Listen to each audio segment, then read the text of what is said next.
नमस्कार विद्यार्थी मित्रांनो, कोअर कॉम्पिटिटिव्ह हबमध्ये आपलं स्वागत आहे. मी राहुल सर.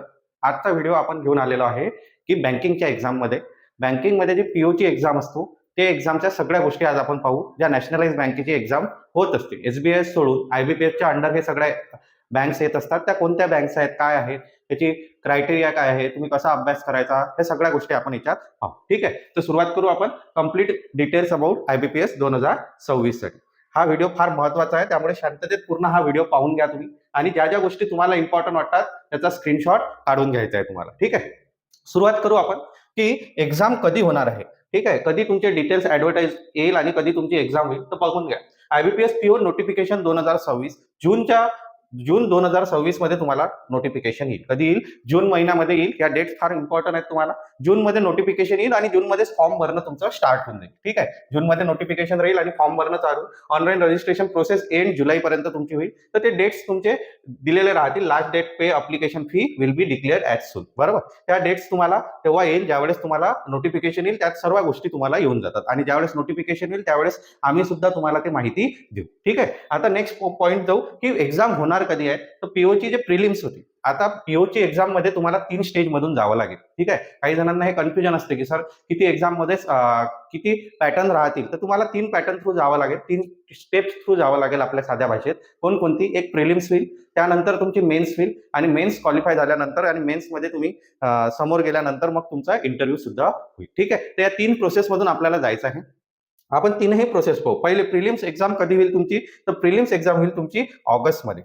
ऑगस्ट एंडिंग 22 आणि 23 ऑगस्ट 22-23 ला होईल. ठीक आहे, किंवा मग मुलांची संख्या वाढली तर हे एक्झाम एक्सटेंड सुद्धा होते, म्हणजे नेक्स्ट वीक मध्ये सुद्धा जाऊ शकते. काही मुलांची या वीक मध्ये होईल, काही मुलांची नेक्स्ट वीक मध्ये होईल. ठीक आहे, जशी तुमची प्रिलिम्स झाली, प्रिलिम्स तुम्ही क्रॅक केली, त्यानंतर तुमची मेन्सची एक्झाम राहील ऑक्टोबरमध्ये. कधी राहील तुमची मेन्सची एक्झाम? ऑक्टोबरमध्ये राहील. ठीक आहे, 4 ऑक्टोबर हा डेट आहे. त्याच्यानंतर हे जर एक्झाम एक्सटेंड झाली तर ही थोडी एक्झाम एक्सटेंड होऊ शकते. आता मुलांना फार गैरसमज असते की सर आम्ही पहिले प्रिलिम्सची तयारी करतो आणि मग आम्ही मेन्सवर जातो. ठीक आहे, पण मेन्समध्ये आणि प्रिलिम्समध्ये फार कमी दिवस असतात. आता तुम्ही पहा, तुम्ही ऑगस्ट हे तुम्हाला ऑगस्ट दिसत आहे, परंतु हे तुम्हाला ऑक्टोबर दिसत आहे. पण हा विचार केला की हा ऑगस्टची एंडिंग आहे, बरोबर आहे, आणि हा ऑक्टोबरची सुरुवातच आहे. तर तुमच्याजवळ मोजून एकच महिना मधात राहतो. ठीक, तर त्या महिन्यांमध्ये आपल्याला सगळ्या गोष्टी करायच्या आहेत. आता कोणकोणत्या सगळ्या गोष्टी करायच्या आहेत ते पुढे आपण पाहू. या गोष्टी ह्या डेट म्हणून तुम्ही लक्षात ठेवायला पाहिजे. इथपर्यंत काही प्रॉब्लेम की आपण प्रिलिम्स आणि मेन्सच्या डेट घेतल्या. आता आपण समोरच्या पार्टवर, समोर काय काय दिलेलं राहील आपल्याला, की जे तुमच्या डोक्यात असते की सर आयबीपीएसच्या अंडर कोणत्या बँक्स येतात, टोटल किती बँकेमध्ये आपल्याला फॉर्म भरता येतो. तर टोटल तुम्हाला 11 बँक्स राहतील. याच्या अंडर किती बँक्स राहतील तुमच्या? 11 वेगवेगळ्या बँक्स आहेत. Punjab national bank, union bank, त्याच्यानंतर bank of India, Indian bank, Canara bank, बरोबर आहे, Indian overseas bank, central bank of India, UCO, bank of Baroda, Punjab and Sind and bank of Maharashtra. ठीक आहे, त्या 11 बँक. याचा प्रिफरन्स फॉर्मही भरायचा असतो आपल्याला. ज्यावेळेस तुम्ही फॉर्म भरता त्यावेळेस प्रिफरन्स फॉर्म भरायचा असतो. तुमचा जसा कट ऑफ लागतो, तुमचे जसे मार्क्स असतात त्यानुसार तुमचा बँक सुद्धा अलाउड, तुमचा जसा प्रिफरन्स असतो तसा. तर ह्या सगळ्या गोष्टी ज्यावेळेस तुमचे फॉर्म्स निघतात त्यावेळेस सगळं गायडन्स आपल्याकडून तुम्हाला केलं जाईल. ठीक आहे, की कोणता फॉर्म भरायचा, कोणती बँक पहिले टाकायची, कोणती बँक नंतर टाकायची, हाही फार महत्वाचा असतो. नाही तर एखाद्या वेळेस असंही होते, खूप मुलांसोबत असं झालंय की त्यांचा स्कोअर चांगला होता, परंतु त्यांनी बँक जे लोअर बँक होती ते पहिले टाकून दिली आणि त्यामुळे काय झालं, त्यांचं सिलेक्शन तिथेच झालं. ठीक आहे, तर त्यांनी जर त्याच्या जागी दुसरी बँक टाकली असती आणि मग ते मुलं नंतर येतात आपल्याकडे की सर अशी अशी चूक झाली आमच्याच्याने, आता काही, पण तेव्हा आपण काहीच करू नाही शकत. म्हणून ही गोष्ट लक्षात ठेवायची, ज्यावेळेस तुम्ही फॉर्म भरता त्यावेळेस तुमचा प्रिफरन्स सुद्धा टाकायचा असतो. ठीक आहे, नाही तर आपण आपल्या मनानं प्रिफरन्स नाही टाकायचा असते तिथे. ठीक आहे, जशा अलॉटमेंट येईल किंवा जसा स्कोअर नुसार आपला होईल त्यानुसार आपण ते करत असतो. ठीक आहे, ते प्रत्येक मुलाला आपण वेगवेगळं गाईड करतो. ठीक, ह्याही गोष्टी तुम्ही पाहिल्या. आता तुमच्या लक्षात आलं कोणकोणत्या त्या बँक्स मध्ये. तुम्हाला असं दिसलं का की एसबीआय आहे? नाही, एसबीआय नॅशनलाइज आहे. त्याचा एक स्पेशल व्हिडिओ आपण काढू, त्याची प्रिपरेशन कशी करायची, त्याच्या काय काय गोष्टी असतात. पण आयसीआयसीआय बँक किंवा अदर प्रायव्हेट बँक ह्या यात मोडत नाहीत. ठीक आहे, तुमचा हा गैरसमज असतो की सर त्या बँकेची ऍड कशी निघेल, मग या बँकेची कशी निघेल. तर प्रायव्हेट आणि नॅशनलाइज मध्ये हा फरक आहे. ठीक आहे, हे नॅशनलाइज बँक आहे, गव्हर्नमेंट अंडर बँक आहे. तर या बँक्समध्ये तुम्हाला या प्रोसिजरनं आपण लागतो. आता प्रिलिम्सचा फॉर्मॅट कसा असतो, मग प्रिलिम्समध्ये काय काय असते. तर प्रिलिम्समध्ये तुम्हाला 3 सब्जेक्ट राहतील. आता 3 सब्जेक्ट कोणकोणते राहतील प्रिलिम्समध्ये? ते एक राहील तुमचं इंग्लिश, नंतर राहील तुमचं न्यूमरिकल ॲबिलिटी, त्याला आपण क्वांटिटेटिव्ह ॲप्टिट्यूड म्हणतो, आणि थर्ड राहील तुमचं रिझनिंग ॲबिलिटी. ठीक आहे, रिझनिंग म्हणत असतो आपण त्याला. आता याच्यात नंबर ऑफ क्वेश्चन्स इंग्लिशमध्ये तुमचे 30 क्वेश्चन्स राहतील आणि 30 मार्काला राहतील. बरोबर, नंतर इथं तुमचे 35 क्वेश्चन राहतील आणि किती मार्काला राहतील? 30 मार्काला. इथं तुमचे 35 क्वेश्चन राहतील आणि हे किती मार्काला राहतील तुमचे? 40 मार्काला राहतील. असं. आणि प्रत्येकाला टाइम किती राहील तुमचा? 20 मिनिट. प्रत्येकाला तुमचा टाइम किती राहणार आहे? 20 मिनिट. बरोबर आहे. म्हणजे तुमच्या लक्षात आलं का तुम्हाला 100 क्वेश्चन्स किती मिनिटात सॉल्व्ह करायचे आहे? 60 मिनिटात तुम्हाला. 1 मिनिटापेक्षा सुद्धा कमी टाइम असतो. आता हे पुढे स्ट्रॅटेजी सांगितल्या जाते तुम्हाला की कसं ते सॉल्व्ह करायचे, कसे सॉल्व्ह करायचे असतात, त्याच्यात कसे ट्रिक्स, क्वांटचे कसे ट्रिक्स यूज करायचे, रिझनिंगच्या कशा ट्रिक्स यूज करायच्या, आणि इंग्लिशमध्ये सुद्धा तुम्हाला ट्रिक्स असतात त्या सुद्धा कशा यूज करायच्या, या सगळ्या गोष्टी तुम्हाला इथे सांगितल्या जाईल. ठीक आहे. जसं आपली आता प्रिलिम्स क्रॅक झाली, आता प्रिलिम्स मध्ये फक्त आपल्याला क्रॅक करायचे असते. प्रिलिम्सचे मार्क काउंट होत नाहीत तुमचे जेव्हा फायनल सिलेक्शन आहे, पण प्रिलिम्स जेव्हा आपण क्वालिफाय करतो त्यावेळेस तुमची मेन्सची एक्झाम होते. आता मेन्समध्ये काय काय राहील आपल्याला तेही पाहून घ्या. मेन्समध्ये काय काय ठेवतील ते, तर ज्यावेळेस मेन्सचा पॅटर्न येतो त्यावेळेस इथं सब्जेक्ट आणखी तुमचे वाढून जातात. आता सब्जेक्ट कोणकोणते वाढतात तर पहा, रिझनिंग एक सब्जेक्ट तुमचा पहिलेच होता, करेक्ट. रिझनिंग सब्जेक्ट आहेच. आता रिझनिंग सब्जेक्टमध्ये काय होते की रिझनिंग सब्जेक्ट इथं मॅक्झिमम मार्क्स वाढतात, क्वेश्चनही वाढतात आणि मार्क्सही वाढतात, आणि तुम्हाला दिलेला टाइम जसं इथं 40 क्वेश्चन आहे 60 मार्क्सला आणि 50 मिनिट तुम्हाला टाइम दिलेला आहे. सेम इंग्लिशमध्ये तुम्हाला 35 क्वेश्चन राहतील 40 मार्काला, 40 क्वेश्चन टाइम राहील. डेटा अनालिसिस अँड इंटरप्रिटेशन क्वांटचाच भाग आहे हा, पण आता इथं स्पेसिफिक येऊन जातो. असं नाही अरिथमॅटिक नाही आहे, ते मी पुढे तुम्हाला एक्सप्लेन करेल कोणता पार्ट कसा असतो. याला डेटा अनालिसिस अँड इंटरप्रिटेशन म्हणजे DI म्हणतो आपण आपल्या भाषेत. तर हे राहील तुमचं 35 क्वेश्चन 50 मार्काला. ठीक आहे. आणि त्याच्यानंतर तुमचा राहील जनरलचा क्वेश्चन, म्हणजे जनरलमध्ये general, economic, banking awareness, digital, finance awareness आणि RBI सर्क्युलेट. म्हणजे सरळ भाषेत आपण जो जीके म्हणत असतो. जीके मध्ये 2-3 टाईप येतात, स्टॅटिक जीके, त्याच्यानंतर करंट अफेअर, तो सगळा पार्ट आपला यात जाईल. 35 क्वेश्चन 50 मार्काला. बरोबर. हे झाला तुमचा नॉर्मल जो प्रत्येक वेळेस होते. मग नंतर त्यांनी काही ऍडिशनल गोष्टी केल्या की शेवटी तुम्हाला काय द्यावं लागेल, एक इंग्लिश लँग्वेजची लेटर रायटिंग अँड एसे द्यावं लागेल. ज्यावेळेस हे तुमचं होऊन जाईल, 160 मिनिट तुमचे होतील. आता पहा, इथं 200 क्वेश्चन आहे 160 मिनिटात. बरोबर. म्हणजेच तुम्हाला पुन्हा तोच पॅटर्न की मोर दॅन लेस दॅन 1 मिनिट भेटते तुम्हाला, म्हणजे 1 मिनिटापेक्षा कमी टाइम भेटेल. ते कसं सॉल्व्ह करायचं हे पुढे पाहू आपण. आता सध्या फॉर्मॅटच लक्षात घेत आहे आपण की जे पुरव ज्यांना माहीतच नाही आहे बँकिंग बद्दल, तेव्हा पुढची ऍड कधी येईल आणि कसं करू, तर त्या सगळ्यांसाठी हा व्हिडिओ आहे. तर मग इंग्लिश लँग्वेज या 2 गोष्टी राहतील तुमची, एक लेटर रायटिंग राहील आणि दुसरा काय राहील, एसे राहील. ठीक आहे. ते अर्धा तास तुम्हाला भेटेल, 30 मिनिट तुम्हाला भेटेल, त्या याच्यात तुम्हाला ते सॉल्व्ह करायचं आहे. ठीक आहे. मेन्सचं हे लक्षात आलं. पुढे मी सांगेल हे DIचं हे प्रत्येकाचं एक्सप्लेनेशन सब्जेक्ट वाईज सुद्धा जाऊ आपण. आता मेन्स ज्यावेळेस तुमचं झालं, मेन्स झाल्यानंतर यात एक इम्पॉर्टंट गोष्ट जे असते मुलांना जे माहित नाही, फॉर प्रिलिम्स असो किंवा मेन्स असो, दोन्ही पेपरला 0.25 marks will be deducted as penalty for a wrong question. म्हणजेच काय, एक क्वेश्चन जर तुमचा चुकला तर तुमचे किती मार्क कटतील? 0.25. कोणी याला असंही म्हणते 4 क्वेश्चनच्या मागे 1 क्वेश्चन, म्हणजे 4 करेक्ट आले आणि 1 क्वेश्चन चुकला तर किती कटला तुमचा? 1 मार्क कटला, असं सुद्धा म्हणते. पण यापेक्षा बेस्ट वे आपण काय म्हणू, 0.25. कारण मार्कांची प्रत्येक क्वेश्चन हा 1 मार्काला राहील असंही तिथं राहणार नाही. ठीक आहे. तुम्ही जसं आता ते पाहालच आहे की कोणते 35 क्वेश्चन 50 मार्काला आहे, 35 क्वेश्चन 40 मार्काला आहे, तर त्यानुसार तो राहील की 0.25 हा डिडक्ट राहील तुमचा प्रीमध्ये सुद्धा आणि मेन्समध्ये सुद्धा, म्हणजे मायनस मार्किंग आहे. आपल्या भाषेत आपण काय म्हणत असतो त्याला, मायनस मार्किंग आहे. ठीक आहे. आणि ते किती आहे? 0.25. तर पुढच्या फॉर्मॅटमध्ये जाऊ. आता जाऊ आपण इंटरव्ह्यू. आता इंटरव्ह्यू मध्ये तुम्हाला काय माहिती पाहिजे, तुमचं सिलेक्शन कसं असते, तेही सगळ्या गोष्टी पाहू.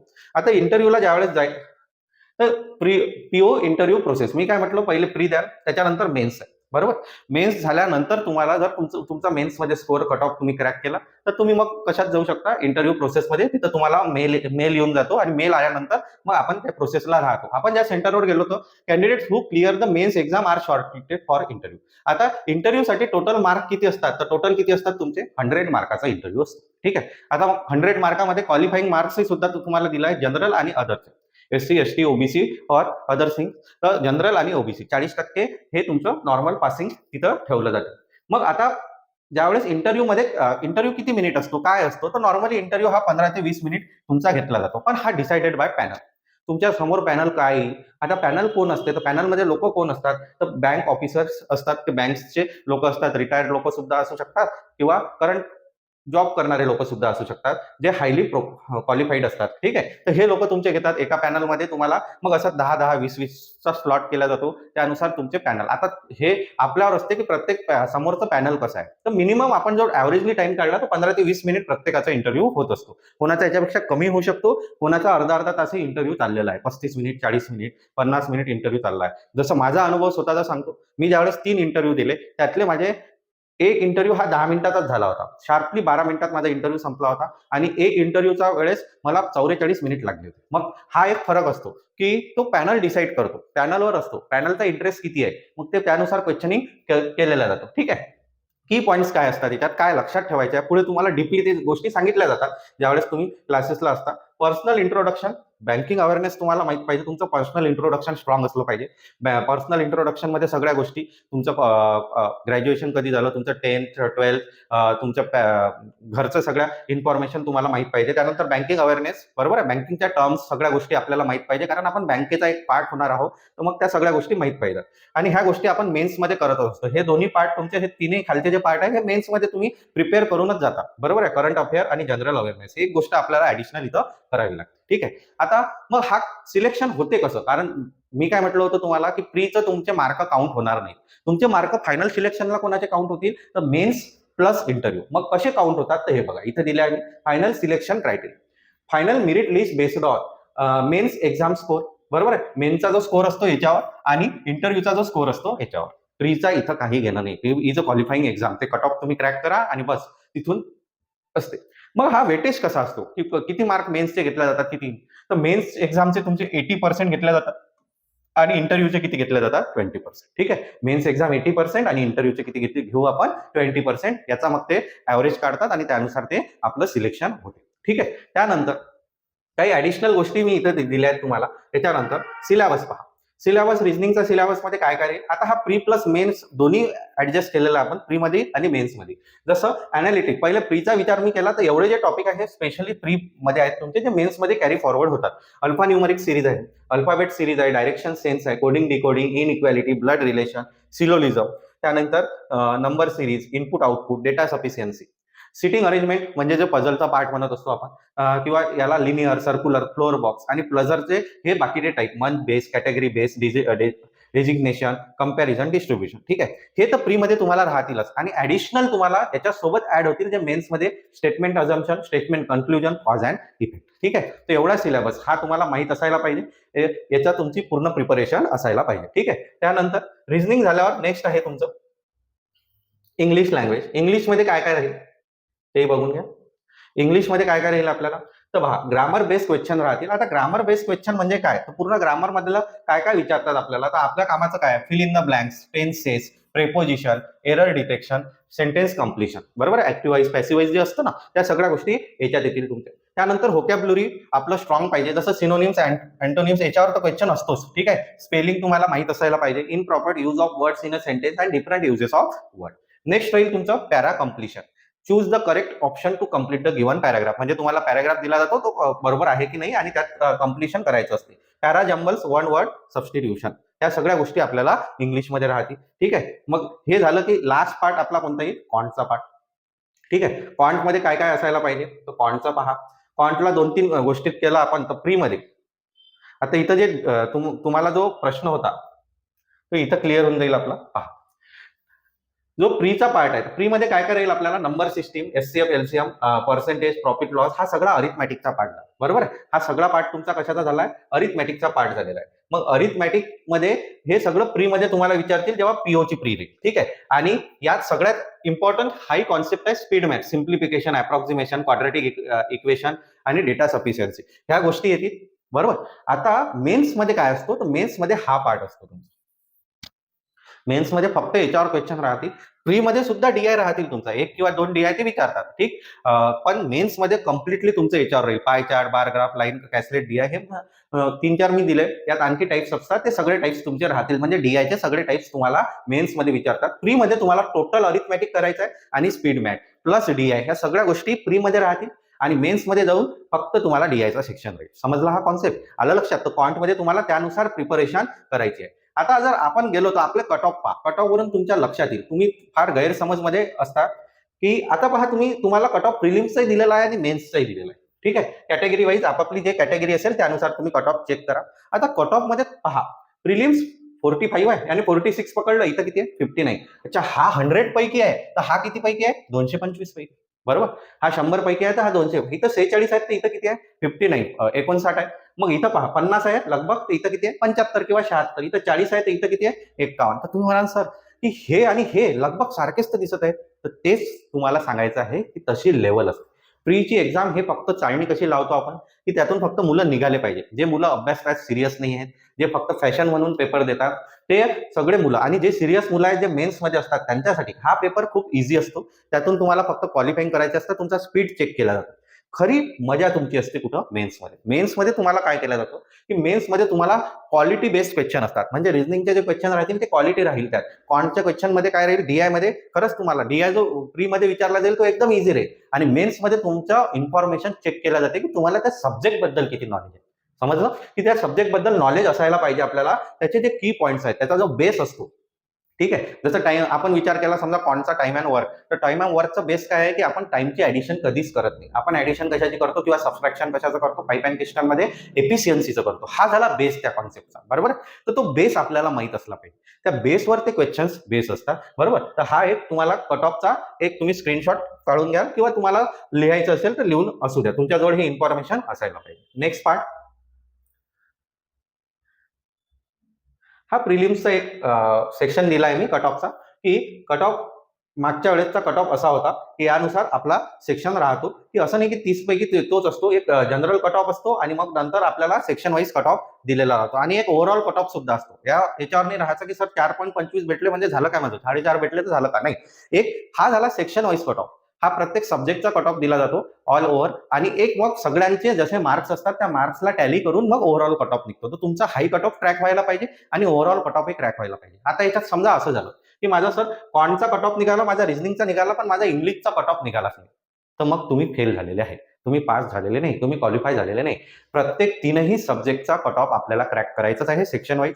त्यानंतर आपल्याला ओव्हरऑल कट ऑफ सुद्धा क्रॅक करायचा आहे. सरळ माइंड मध्ये क्लिअर झालाय. सेक्शन वाईज कट ऑफही क्रॅक करायचा आहे आपल्याला आणि ओव्हरऑल कट ऑफही क्रॅक करायचा आहे. समजलं, ठीक. तर यानुसार आपल्याला तुम्हाला प्लॅन करायचा आहे. आता महत्वाची गोष्ट, सर मी एवढी एफर्ट घेऊ, एवढ्या सगळ्या गोष्टी करू, माझं पॅशन आहे बँकिंगमध्ये, तर मग बँक्समध्ये काय असते सॅलरी. तर सॅलरी, बेसिक सॅलरी म्हणजे तुम्हाला जो पेमेंट हाती भेटो, initially in hand salary of IBPS officer with DA HA and other 76 to 80,000.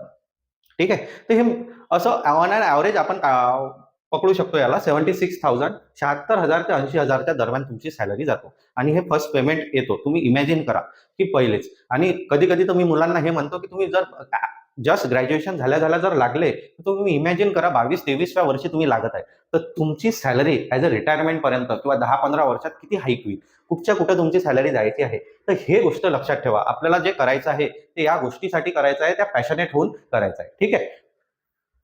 मग आता याच्यासाठी काय करू शकतो, प्रिपरेशन कशी करायची, तर त्यासाठी सीसीएस कोअर कॉम्पिटेटिव्ह हब तुमच्यासाठी हे घेऊन आलाय. Complete strategy to crack bank exam. तर याच्यासाठी एक महापॅक घेऊन आलेलो आहे आपण, बँक एक्झाम महापॅक 2026-27 बॅच साठी. ठीक आहे. काय काय आहे यात पाहून घ्या. आयबीपीएस, एसबीआय आणि आरआरबी तिघांचीही मी एसबीआय साठी स्पेशल व्हिडिओ देईल, आरआरबी साठी स्पेशल. आयबीपीएसच्याच अंडर येते आरआरबी. आरआरबी म्हणजे ते रेल्वेच्या एक्झाम नाही, रिजनल रुरल बँक म्हणतात, ते गव्हर्नमेंटच्याच बँक असतात. त्याबद्दलही मी तुम्हाला इन्फॉर्मेशन पूर्ण देईल पुढे. ठीक आहे. लाईव्ह प्लस रेकॉर्डेड व्हिडिओ सुद्धा राहतील तुम्हाला. हा कोर्स असा राहील की त्याच्यात लाईव्ह पण राहील आणि रेकॉर्डेड व्हिडिओ पण राहील. Prelims plus mains plus interview तिघांचीही प्रिपरेशन घेतली जाईल. महापॅक म्हणूनच म्हटलंय. तसं आपण स्पेशल बॅच प्रीची ठेवत असतो, स्पेशल मेन्सची ठेवत असतो आणि स्पेशल मग इंटरव्ह्यूची ठेवतो. तर एवढं न करता कलेक्टिव्हली बॅच ठेवली आपण, prelims plus mains plus interview. ज्यात काय राहतील 700 प्लस मॉक्स राहतील, 2000 प्लस प्रॅक्टिस क्वेश्चन्स राहतील, एमसीक्यू ई बुक्स सुद्धा तुम्हाला भेटेल. म्हणजे त्यातून तुम्ही प्रॅक्टिस चांगल्या प्रकारे करू शकता. ठीक आहे. आणि प्रॉपर गायडन्स तुम्हाला केलं जाईल. मी जे सांगितलं की फॉर्म कसा भरायचा, काय आहे, कोणती बँक कधी टाकायची, प्रिलिम्स मेन्स प्रत्येक वेळेस इंटरव्ह्यू पर्यंत तुम्ही लागेपर्यंत तुमची रिस्पॉन्सिबिलिटी हे आमची असते. ठीक आहे. त्याच्यानंतर बेसिक कॉन्सेप्ट बुक्स आणि डाऊट सेशन सुद्धा होतात. असं नाही की मग झालं तर मग लेक्चर झालं आणि त्याच्यानंतर संपलं. तुमचे प्रत्येक सब्जेक्टचे डाऊट सेशन हे होत असतात. मग आता याची इन्क्वायरी कुठं करायची, तर इन्क्वायरीसाठी हा नंबर दिलेला आहे, हा नंबर नोट करून घ्या. ज्यांचा ऑफलाईन कोर्स करायचा असेल तर 2 सेंटर आपल्या अमरावतीमध्ये आहेत, पंचवटी आणि रविनगर. तुम्ही दोन्ही सेंटरला जाऊ शकता. ऑफलाईन बॅच 20 एप्रिल पासून एक न्यू बॅच स्टार्ट होत आहे. 2 बॅचेस स्टार्ट होत आहे. वेगवेगळ्या सेंटरला, एक पंचवटी सेंटरला, एक रविनगर सेंटरला. तर त्या गोष्टी तुम्ही ऑफिसला या. ऑफिसला येऊन तुम्हाला प्रॉपर इन्क्वायरी, काही डिफिकल्टी असतील त्याही सॉल्व्ह होतील. ऑनलाईन ज्या डिफिकल्टी असतील तर तुम्ही यावर कॉल करा. ऑफिस नंबर आहे, तिथून तुम्हाला सगळ्या गोष्टी भेटतील. ठीक आहे. आणि ज्यांना परचेस करायचं आहे, जेव्हा ज्यांना सगळ्या गोष्टी चेक करायच्या आहेत, तर तुमच्यासाठी एक स्कॅनर सुद्धा मी इथे ठेवलेला आहे. ठीक आहे. ऍप डाउनलोड करण्याचं आपलं कोअर कॉम्पिटेटिव्ह हबचं जे ऍप आहे सीसीएच इन्स्टिट्यूटचं ते. त्यानंतर रजिस्टर कसं करायचं आहे, एक तर तुम्हाला इन्फॉर्मेशन इथेही भेटून जाईल, किंवा बेस्ट वे प्ले स्टोअरवर जा, कोअर कॉम्पिटेटिव्ह हब. ठीक आहे. कोअर कॉम्पिटेटिव्ह हब इथं लॉग इन करा. त्याच्यानंतर लॉग इन तुम्ही करू शकता. ऍप गो टू स्टोअर आणि बँक एक्झाम महापॅक, तिथून तुम्ही तो बॅग परचेस करू शकता. ठीक. आताच्या आता लवकरात लवकर ह्या गोष्टी प्रिपेअर करायच्या आहेत, कारण तुम्हाला माहित आहे फार कमी टाइम आपल्याजवळ आहे आणि 3 ते 4 महिन्यात तुम्ही आरामात कोणतीही एक्झाम क्रॅक करू शकता. तशी पॉलिसी, तशी जिद्द तुमच्यात हवी आणि प्रॉपर गायडन्स जर तुम्हाला मिळालं तर तुम्ही आरामात करता. मुलांनी केलेले आहे. ठीक आहे. असे खूप रिझल्ट आहेत. तुम्ही मागच्या वर्षीचे रिझल्ट आपल्या साईटवर बघू शकता. तसेच तुम्ही सुद्धा त्याचा एक पार्ट होऊ शकता. ठीक. बाकी व्हिडिओ सोबत मी आणखी येईल की प्रॉपर कसं प्रत्येक सब्जेक्टचं कसं येईल, की त्यानुसारही तुम्हाला व्हिडिओ भेटतील की कसं करायचं आहे तुम्हाला प्रिपरेशन. ठीक आहे. तर भेटू नवीन व्हिडिओ सोबत नेक्स्ट टाइमला.